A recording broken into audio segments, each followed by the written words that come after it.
Nkwanirizaako gwe munnange akyajeekomiddeko ensi Buganda anti munnange ensi Buganda kuno okwekwaffe ekabanda musoke ow'ennabalanga akaala amatendo nze nkubuuzaako nateera olunaku olwaleero munnange tukyali mu katabo kaffe Mbayiwa akawandiikibwa omukulu Waalabye eki Magoba era ng'olunaku olwaleero tutuuse ku mutwe ogugamba nti Ndibassa Aluwa.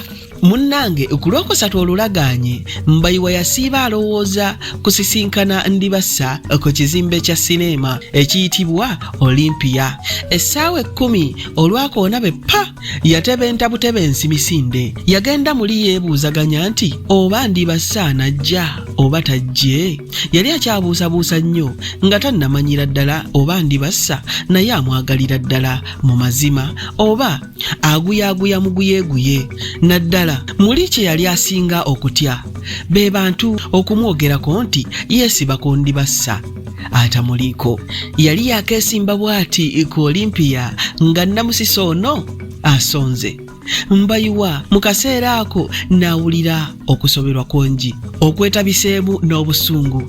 Era osanga singa ye yasooka okulaba Namusisi yandibadde amwetegula n'amwekweka kubanga muli yali atya Ndibassa okubasanga bombi. So ate mu kiseera kye kimu ng'awulira ne Namusisi akyamwagala nnyo wabula nga kyatayagala kwe kusisinkanwa mu ssaawa eyo ate naddala mu kifo ekyo baalamusaganya eno Mbayiwa nga bw'alabirira bwe baamala Namusisi n'agamba munne nti mwattu nyingizaako mu kifaananyi. Bagambye nti kino ekiriko kinyuma nnyo. Ko Mbayiwa nti munnange naawe nga bw'omanyi zirina ssente. Namusisi n'agamba nti Mbayiwa onooba otya leero ku guno omwezi ogwakaggwako n'okaaba ssente mwana gwe? Kale nno oba gwe tolina gira nze nkuyingize. Mbayiwa olwo n'awulira ng'ate bimusobedde bulala kyokka amangu ago n'agasala kwe kulimba Namusisi nti kasita ekifaananyi kiikyo kikyaliko okutuusa ku lw'omukaaga olujja tulijja ne tukiraba ku olwo. Namusisi n'abuuza munne ensonga emugaanidde ddala okulaba ekifaananyi naye ku olwo Mbayiwa ekibuuzo ekyo kyamugwako bugwi nga teyeetegese kwe kusooka okuyitaba nti nji nko Namusisi nti Mbayiwa naawe oyagala kuŋŋamba nti etowulidde? Mbayiwa n'addamu nti mu mateeka 10 siwulidde bambi nziriraamu. Namusisi teyali mubi ng'amuddiramu kibuuzo kyokka akaseera ako kaayamba Mbayiwa okusobola okufumbiramu ekisongasonga ekimugaanyi. Yalimba nti waliwo mukwano gwe omu bwe baalagaanye okusisinkana mu paaka y'obumotoka obutono ku ssaawa 11 zennyini amutwala ew'omusajja abajja obulungi entebe ate ku miwendo emisaamusaamu. Mbayiwa okukakasa Namusisi nti agendedde ddala yamuwerekerako era yaleka alinnya ebbaasi egenda gy'asula n'awetamu okudda ku sineema Olympia. Yasanga olunyiriri lw'abaagala okuyingira lukutte ebule n'ebweya n'atandika okumagamaga Ndibassa naye nga tamulaba. Yagenda ayitaayita ebbali w'olunyiriri nga bwe yeekaliriza nti oba oliawo lwanagguka ku Ndibassa naye nga busa. Olwo n'atandika n'okwebuuza n'okulowooza nti muwala yali amuguyaaguya buguyaaguya era n'amalirira nti Ndibassa bw'atajje ajja kumuviirako ddala kubanga talina goonoona ssente na biseera ku muntu atamwagala. Yeesigama ekisenge n'ateega amaaso ge mu luguudo kyokka teyalwawo. Yagenda okulaba nga mmotoka ya Benzi eyajja eseeyeeya esimbaawo. Bwe yeetegereza n'alabamu omuwala eyali afaanana Ndibassa n'ava ku kisenge n'asemberera emmotoka.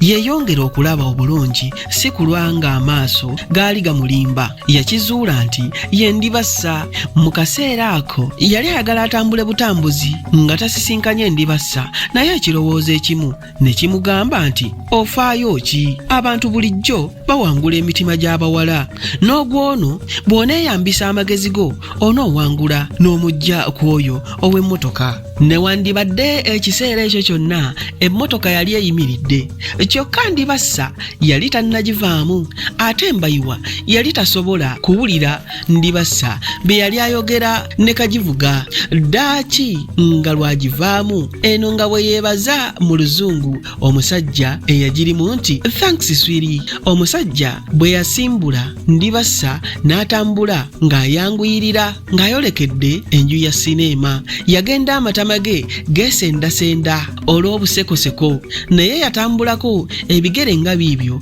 olwo n'ajjukira okubusangulako era n'atandika n'okumagamaga Mbayiwa olw'essungu eryali limwesereseemu. Mbayiwa yali aguguba okugenda okusisinkana Ndibassa naye ate muli n'awulira ekirowoozo ekimusekerera nti Mbayiwa lwaki tolaba mazima nga bwe gali?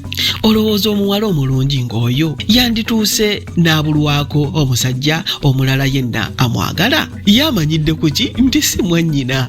Olwamala okuwulira ekirowoozo ekyo eby'okwesungusula n'abivaako n'atandulula ebigere agenda asisinkane munne naye kyamubuukako anti Ndibassa teyagezaako yadde okwetondera munne olw'okutuuka nga buyise. Mbayiwa yasaza tikiti baayingira ekifaananyi bwe kyaggwa Mbayiwa okugenda okumagamaga nga Ndibassa tamukubako kimunye n'alowooza nti anaamusanga ebweru ng'amulinze. Bwe yatuuka ebweru yakanda kumumagamaga nga busa n'addayo munda ng'alowooza nti mpozzi gy'amulese nga nayo taliyo.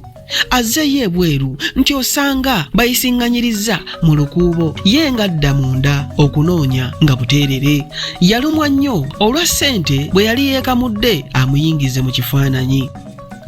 Ebyo nno siibisuseeko wano Kabanda Musoke kankwate eryandeese nzire Nabalanga Bukoba Kyaggwe tuddingana ate mu kitundu ekinaddako ng'ate nkuwa ebirala. Ayi Katonda kuuma Namulondo.